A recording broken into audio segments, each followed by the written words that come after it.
પાલનપુર મહેશ્વરી યુવક મંડળ દ્વારા મહેશ નવમીની ભવ્ય ઉજવણી કરવામાં આવી।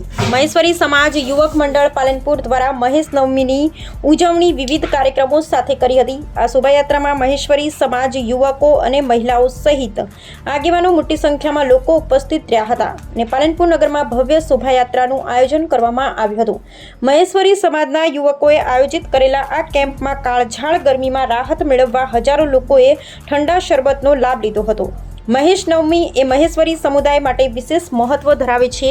આ દિવસે ભગવાન શિવ અને દેવી પાર્વતીની પૂજા કરવામાં આવે છે। જેઠ મહિનાના શુક્લ પક્ષની નવમી તિથિએ ઉજવાતા આ તહેવારમાં પાલનપુર મહેશ્વરી સમાજ દ્વારા શોભાયાત્રા કાઢી હતી। રાત્રે મહાઆરતી કરવામાં આવી હતી। વિશેષ ધાર્મિક કાર્યક્રમો અને સભાઓનું પણ આયોજન કરવામાં આવ્યું। માન્યતા અનુસાર મહેશ્વરી સમુદાયની ઉત્પત્તિ ભગવાન શિવના આશીર્વાદથી થઈ હતી। આ દિવસે ભક્તો ઉપવાસ રાખે છે, શિવ મંદિરમાં પૂજા અર્ચના કરે છે। ભગવાન શિવ અને માતા પાર્વતીની પૂજા કરવાથી સુખ, સમૃદ્ધિ અને શાંતિ પ્રાપ્ત થાય છે તેવી માન્યતા છે।